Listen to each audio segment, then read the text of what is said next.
In this teaching, we're going to be sharing with you on the subject, the threshold covenant. And in doing so, we're going to see that the way in which the God of Israel brought the children of Israel out of Egypt when they put the blood of the lamb on the doorpost, that it was done through a threshold covenant.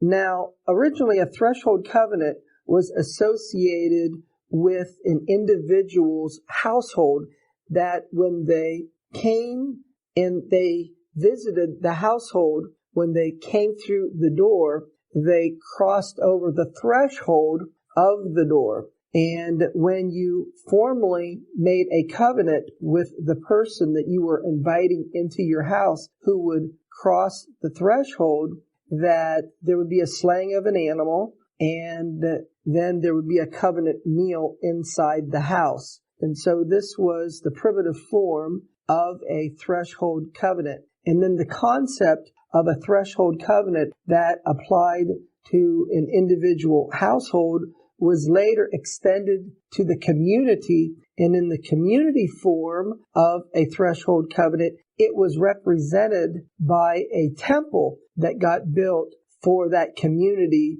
or the temple that represented a particular nation. And then finally, we're going to see how it came to be through the concept of a threshold covenant, how that paved the way for the nations of the world to worship Baal and Ashtoreth, and thus how it enticed the children of Israel to worship Baal and Ashtoreth, particularly when they were living in the land of Canaan, and then when they were exiled into the nations of the world. And then we're going to see how Jerusalem itself is regarded as the threshold of the God of Israel. And when the nations of the world, when they fulfill the prophecy of dividing the land of Israel and the city of Jerusalem, the division of the city of Jerusalem is like crossing the Lord's threshold, and he's going to bring judgment upon the nations for crossing his threshold. And in doing so, while he's judging the nations for doing this, he's going to be gathering the exiles of Israel, and through this, Yeshua is going to be glorified. So that's an overview of what we're going to be covering in this teaching on the threshold covenant. To begin with, we're going to see how the children of Israel were redeemed out of Egypt, and when they put the blood of the lamb on the doorpost, they were in essence making a threshold covenant. But first, we're going to give you a background regarding events that caused the children of Israel to go into Egypt and how they legally were redeemed from Egypt when they put the blood of the lamb on the doorpost. So the first thing we're going to see is that it was Yeshua who made covenant with Abraham. In Galatians chapter 3, verse 16, it is written, "Now to Abraham and his seed were the promises made. It does not say seeds as of many, but as of one, into your seed, which is Messiah."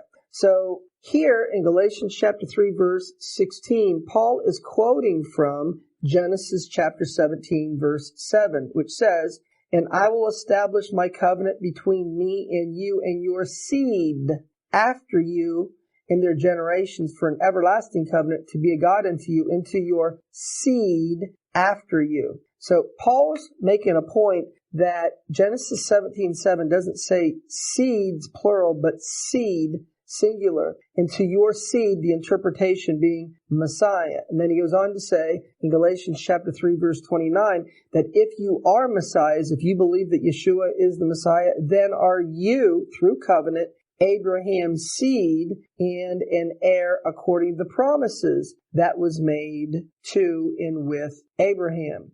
So now, in making covenant with Abraham, this is what Abraham was told in Genesis in chapter 15, verses 13 and 14, that he said to Abraham, know of a surety that your seed will be a stranger in a land that is not theirs, and will serve them. And also that nation whom they shall serve will I judge. And so ultimately, the children of Israel, following the days of Abraham, Isaac, and then into the days of Jacob, they end up going to Egypt. We can see in Exodus chapter 1, verse 1 and verse 5, as it is written, now these are the names of the children of Israel which came into Egypt. Every man in his household came with Jacob. And all the souls that came out of the loins of Jacob were 70 souls, for Joseph was in Egypt already. And so then when Jacob's family goes to Egypt, ultimately the children of Israel become the servants of Pharaoh. In other words, he's going to have the legal authority over them. Genesis chapter 47, verse 3, it is written, and Pharaoh said unto his brethren, what is your occupation? And they said unto Pharaoh, your servants are shepherds, both we and also our fathers. It continues in Genesis chapter 47, verse 4, and they said unto Pharaoh, for to sojourn in the land are we come, for your servants have no pasture for their flocks, for the famine is sore in the land of Canaan. Now therefore we pray thee, let your servants dwell in the land of Goshen. And Pharaoh spoke unto Joseph, saying, your father and your brethren are come unto you. The land of Egypt is before you. In the best of the land make your father and your brethren to dwell. In the land of Goshen let them dwell. Now we're going to see in Genesis chapter 47, verse 20, that Pharaoh owned all the land of Egypt. And Joseph bought all the land of Egypt for Pharaoh. For the Egyptians sold every man his field because the famine prevailed over them, so the land became Pharaoh's. So Pharaoh owned the land of Egypt, and then the family of Jacob who came to Egypt, they then were the servants of Pharaoh. So what we can see is that Pharaoh had legal ownership over the children of Israel who were in Egypt. And now, next we're going to see that the God of Israel told Moses to tell Pharaoh, after a period of time, when there arose a Pharaoh who knew not Joseph and made life hard for the children of Israel, then the God of Israel sent Moses to Pharaoh with the words, let my people go.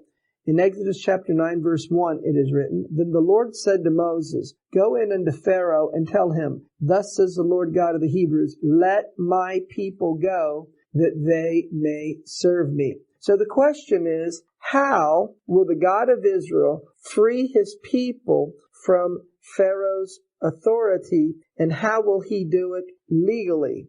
Well, ultimately, the answer is it's going to be through a threshold covenant. That's why it's important for us to understand the meaning and the background of this threshold covenant to see how the God of Israel legally redeemed his people from Pharaoh's authority after Yeshua made covenant with Abraham that got passed to Isaac and then to Jacob. So from the book, The Threshold Covenant by Clay Trumbull, and this is going to be our primary source in teaching this message on the Threshold Covenant. On page 3, it says, the primitive altar of the family would seem to have been the threshold or door sill or entranceway of the home dwelling place. And then the father of the house was seen as being the priest of the house. So the door is the threshold. The father is the priest over the domain, over the house itself. In the book, The Threshold Covenant by Clay Trumbull, on page 23, he explains that marriage customs reflect the threshold door being a family altar. Marriage customs in various parts of the world, particularly in the ancient world, as well as in some countries in modern times, illustrates the idea of the sacredness of the threshold and it being represented, the door of the house, the threshold of the door of the house being likened unto a family altar. And thus, the custom of the groom carrying the bride over the threshold is a marriage custom. In the book, The Threshold Covenant, by Clay Trumbull, on page 32, it is written, even more widespread and prominent than the customs of offering blood at the threshold or of anointing or stamping the post or lintel of the doorway as a sign of the covenant at the time of a marriage and as a part of the ceremony is the custom of causing the bride to cross the threshold with care without stepping on the threshold, because stepping on the threshold then was seen as a sign of disrespect. And so, taking this concept that at the door or the entrance of a house where the threshold is, that it is there at the door or the threshold is where justice would be sought in the gates of a city. From the book, A Threshold Covenant by Clay Trumbull on page 52, he explains, appeals are made and justice is sought at the gate or at the threshold as in the presence of the God of the area that was worshipped. We can plead for justice at the threshold of the door. We can see this in Judges chapter 19, verse 27, as it is written, and her Lord rose up in the morning and opened the doors of the house, and behold, the woman, his concubine, was fallen down at the door of the house, and her hands were upon the threshold. So this word threshold is the Hebrew word soph. It's the Strong's number 5592, and this is the same Hebrew word that was translated as bowl or basin when the children of Israel put the blood of the lamb on the doorpost. And so this is how we're ultimately going to see that when the children of Israel came out of Egypt, put the blood of the lamb on the doorpost, they were making a threshold covenant. So given the fact that a door is an entrance way of a house, of a building, the English word port is associated with the place of entrance. In the book, The Threshold Covenant by Clay Trumbull, on page 237, he explains, we have the common English term of port in words meaning a door or an entrance and carrying, and it's associated with a place of carriage or transporting. We have the word export, import, transport, portico, porthole, portfolio, etc. And these things represent an entrance to a place or a thing. The entrance of a city is its doors or its gates. Proverbs chapter 8 verse 3, it is written, she cries at the gates, at the entry of the city, at the coming in, at the doors.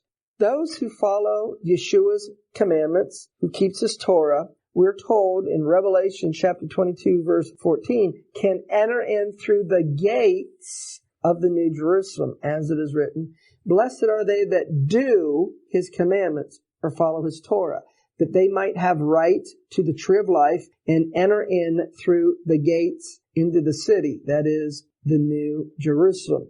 Now from the book, The Threshold Covenant by Clay Trumbull, on pages 3 and 4, he explains that a threshold covenant is joining yourself to the family of the house once you enter into covenant, and this covenant is made at the door or at the threshold of the house. So while the guest is still outside, the host is going to take a lamb or a goat and tying its feet together, lay it upon the threshold of his door.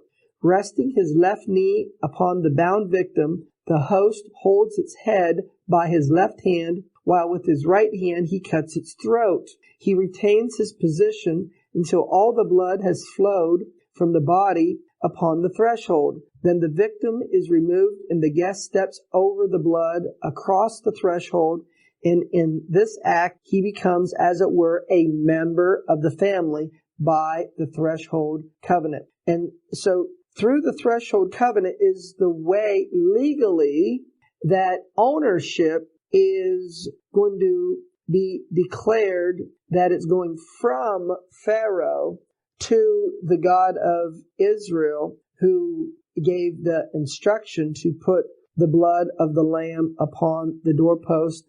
And those that did was entering into a threshold covenant with the God of Israel. So this is why in Exodus chapter 12, verse 3, the children of Israel are instructed to take a lamb for their house, where it is written, "Speak unto all the congregation of the children of Israel, saying, in the 10th day of this month," that is the first month of the biblical year, "you shall take to them every man a lamb, according to the house of their fathers, a lamb for a house." And this lamb is to be killed on the 14th day of the first month, which is the day of Passover. Exodus chapter 12, verse 6, it is written, "And you shall keep it until the 14th day of the same month, and the whole assembly of the congregation of Israel shall kill it in the evening."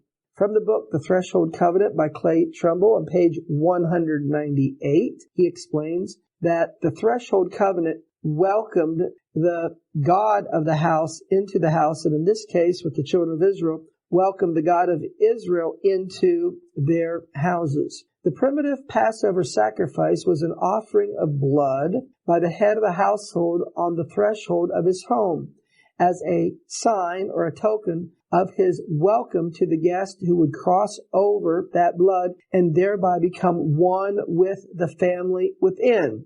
It was the house father who thus extended a welcome to one who was yet outside. In Exodus chapter 12, verse 7, we see that the blood of the lamb was to be put on the doorpost of the house. "And they shall take of the blood and strike it on the two side posts and on the upper doorposts of the houses, wherein they shall eat it."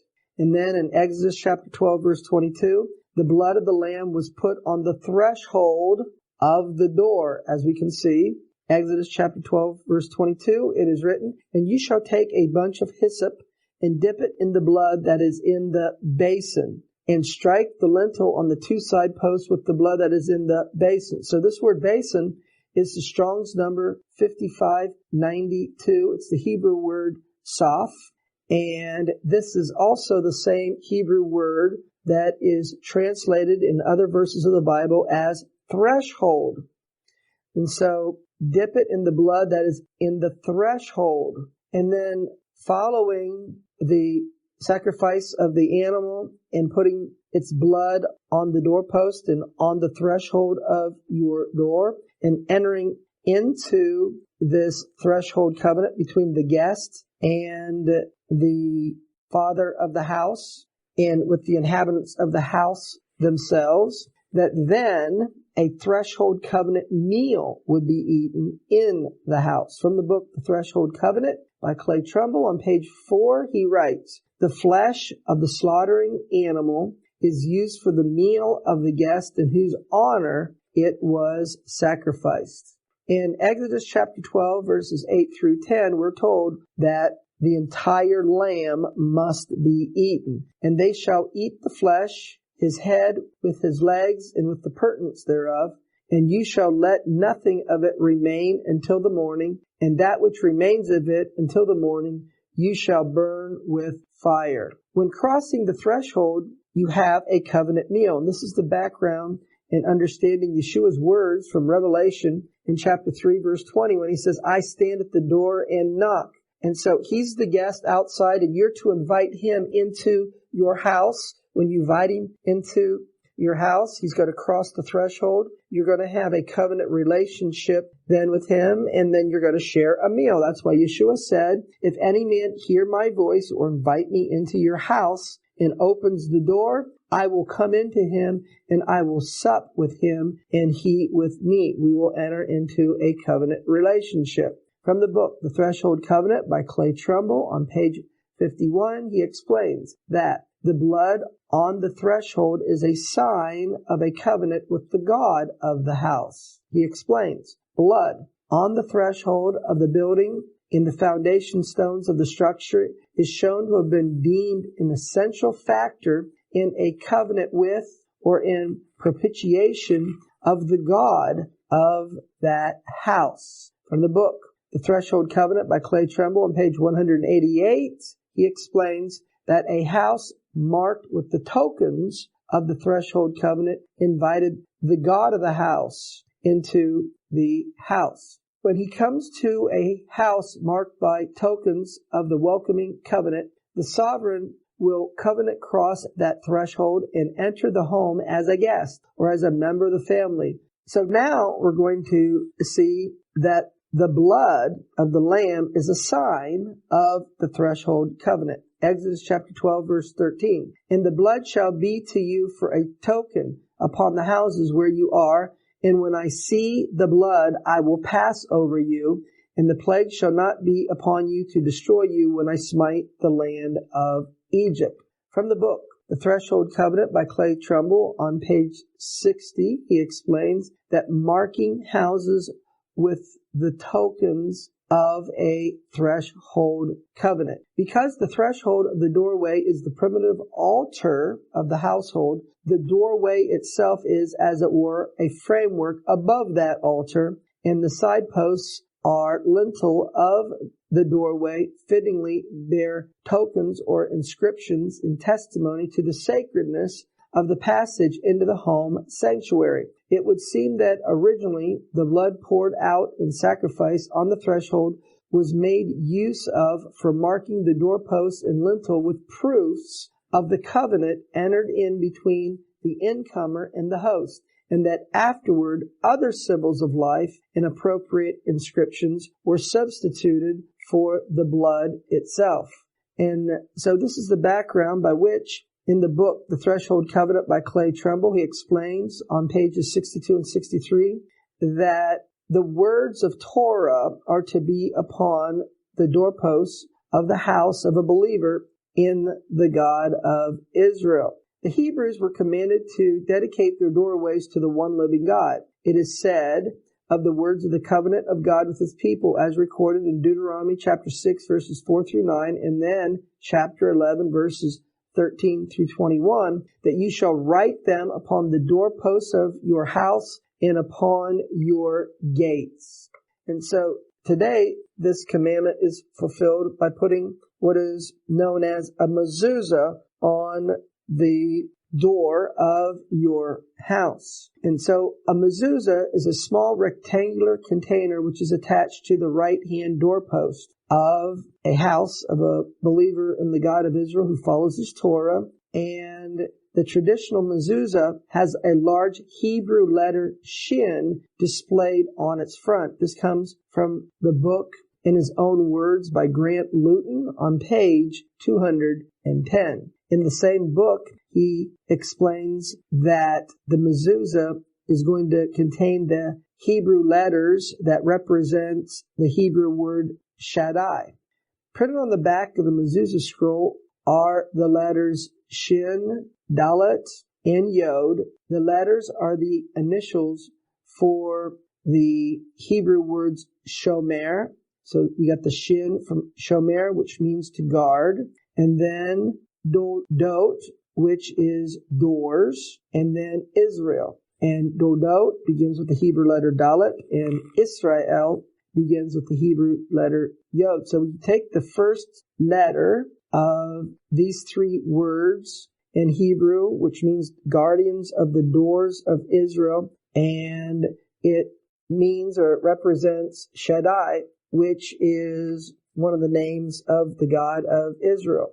He revealed himself to Abraham as El Shaddai, the one that is all sufficient, and he is the provider for you. So El Shaddai is the guardian of the houses of Israel. In the book The Threshold Covenant by Clay Trumbull on page 63, he explains Shaddai, which is interpreted to mean the Almighty God.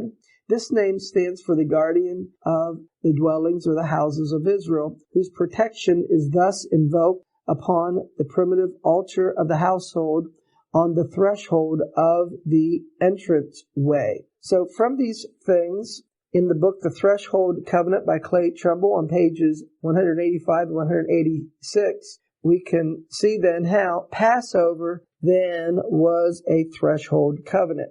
A covenant welcome was given to a guest who was to become as one of the family, or to a bride or bridegroom in marriage, by the outpouring of blood on the threshold of the door, and by staining the doorway itself with the blood of the covenant. And now Jehovah announced that he was to visit Egypt on a designated night, and that those who would welcome him should prepare a threshold covenant or a Passover sacrifice as a proof of that welcome. For where no such welcome was made ready for him by a family, he must count the household as an enemy and thus enter into judgment with that house. In announcing this desire for a welcoming sacrifice by the Hebrews, God spoke of it as his Passover, which is now to be observed as a welcome to the God of